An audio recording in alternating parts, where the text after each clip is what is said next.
Magandang umaga po sa bawat isa. Pumuli si Pinky Esmalde ng Bulacan po, JOS, at patuloy po na mag-share sa inyo ng ah, salita ng Lord na matatagpuan po sa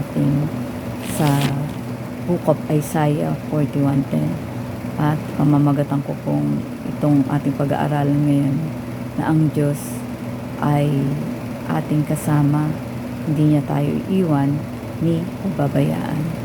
Pero bago po sa pagpapatuloy, tayo po'y manalangin. Dakilang Diyos na makapangyarihan sa lahat, patuloy po sa iyo ay dumalapit, susumamo na gabayan niyo po kami ng iyong banal na espiritu sa pag-aaral ng iyong salita at muli Lord, makaptured namin yung mga mensahe mo na naisin mo para sa umagang ito, na magsilbing gabay sa aming pamumuhay, Panginoon, na pansamantala dito sa mundo. Samahan niyo po kami, Panginoon, at nawa po maging open yung eyes namin, yung ears namin sa mga mensahe at naisin mo sa umagang ito. Lord, may your name be glorified and may your name be magnified, and may we always, Lord, yung cherish yung moment ng pag-aaral ng yung salita. Lord, maging kalakasan ng aming spiritual na buhay, yung pag-aaralan namin sa umagang ito. Ito lamang po ang aming panalangin at pasasalamat sa pangalan ni Jesus. Amen. Sabi po dito sa Isaiah 41:10, huwag kang mangamba sapagkat ako'y sumasa iyo. Huwag kang masindak sapagkat ako ang iyong Diyos. Ako ang magpapalakas sa iyo. Ako ang mag-iingat sa iyo sa pamamagitan ng aking kanang kamay na makapangyarihan. Madalas na i-quote po yung verse na ito dahil sa nakakagaang mensahe, yung bang nakaka-encourage. Ang verse na ito ay nagpapahiwatig ng presensya ng Diyos, ng lakas ng Diyos, ng tulong ng Diyos at proteksyon sa mga taong nagtitiwala at sumasamba sa Kanya. Inassure po kasi tayo ng Diyos dito sa verse na to na huwag daw tayong matakot o madismaya sa buhay na ito kasi siya po yung magpapalakas, mag-iingat, at yung sasama sa atin sa pamamagitan ng kanyang kapangyarihan.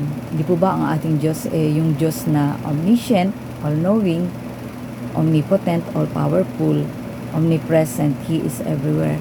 Kaya, at saka siya po yung Diyos na perfect. Siya po yung Diyos na makapangyarihan. Lahat ng bagay ay alam niya at hindi nalilingid sa Kanya.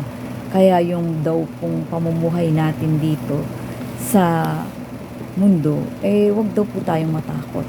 Ano man yung mangyari, basta't nagtitiwala ka sa Panginoon, yung takot na yan ay mapapalitan ng pananampalataya. Nais ko pong ihatiin sa tatlo yung kahulugan nitong Isaiah 41:10. Una po, sabi dito, huwag kang mangamba sapagkat ako'y sumasa iyo.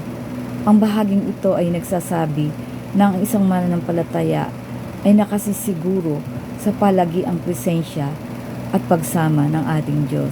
Di po ba, inassure naman niya po tayo na, at saka nasulat din po sa kanyang salita, na ang Diyos ang sasama sa atin.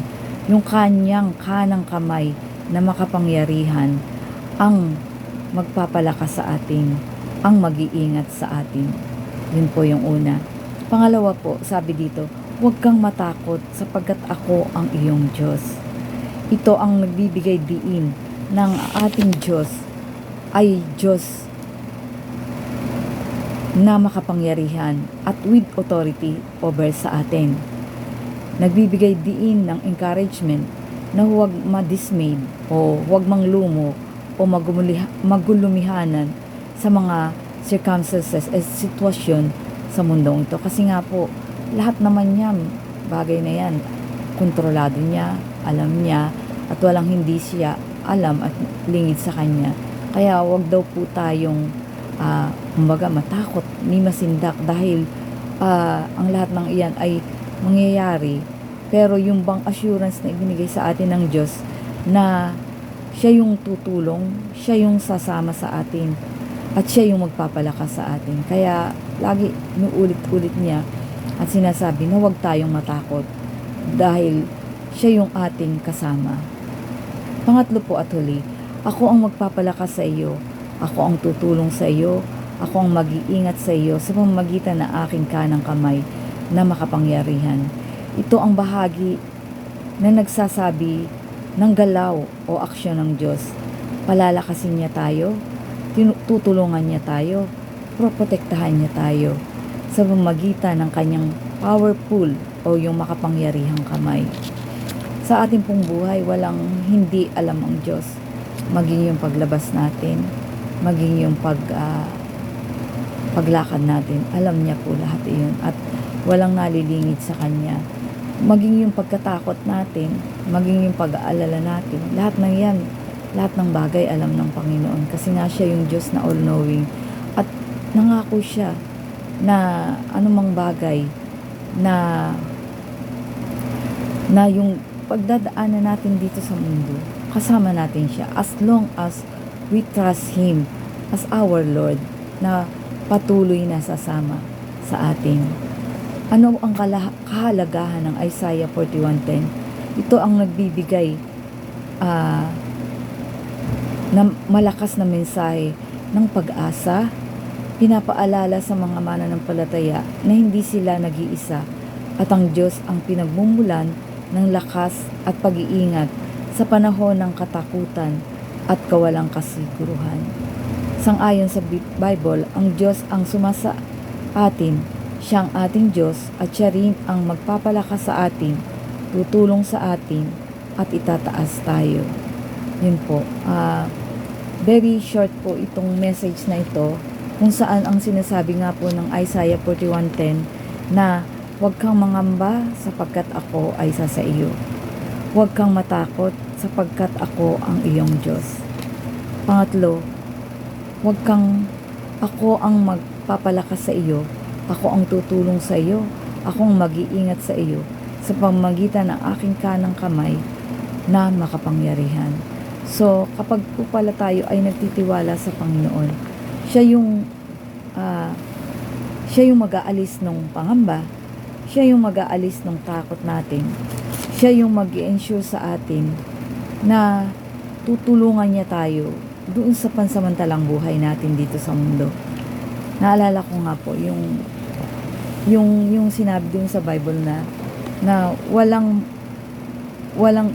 Kristiyano o yung taong na nagtiwala sa Kanya yung bang naging mahirap o napabayaan.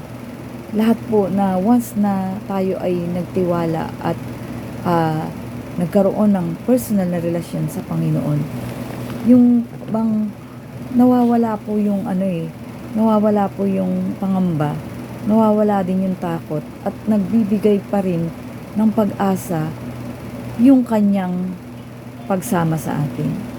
Kaya patuloy ko pong ini-encourage yung bawat isa na sa pansamantalang buhay natin dito at paglalakbay sa mundong ibabaw. Lagi nating panghawakan yung kanyang mga salita na nagbibigay ng gabay sa atin, na nagbibigay ng lakas sa atin, kung paano tayo mamumuhay sa kabila ng kawalan kasiguruhan dito sa mundo, kung paano tayo mamumuhay. Dahil nangako ang Panginoon na huwag nga daw tayong mangamba, huwag tayong matakot, at magpalakas at yung bang ma-encourage tayo na siya yung tutulong sa panahon ng ating pangangailangan. Yun lang po at maraming salamat po sa pagkakataong ibinigay sa akin ng Panginoon upang maibahagi sa inyo yung pong mensahe ng pag-asa na hindi niya tayo iiwan, hindi niya tayo pababayaan. Tayo po'y manalangin.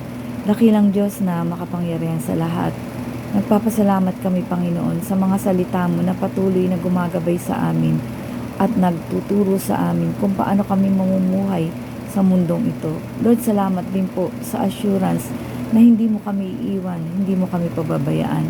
na Lord, yung kung iyong presensya, yung iyong lakas, yung iyo po Panginoon tulong at ang iyong pag-iingat ang laging nariyan sa aming paglalakbay dito sa mundo. Kaya patuloy kami Panginoon na nagpapasalamat, patuloy kami na sumasamba sa iyo at dalangin po namin Lord na lagi niyo po kaming samahan, lagi niyo po kaming gabayan sa aming paglalakbay na ito sa mundong ibabaw. Lord, lagi po nandoon yung desire namin na manalangin, magbasa na iyong salita, at Lord, kung saan mapanatili namin yung aming pagmamahal, yung aming pasasalamat, yung aming paglilingkod sa iyo. Lord, gabayan mo kami lagi at patuloy na samahan sa aming buhay na ito na pansamantala. Lord, ito lamang po at maraming salamat sa pangalan ni Jesus. Amen. Amen.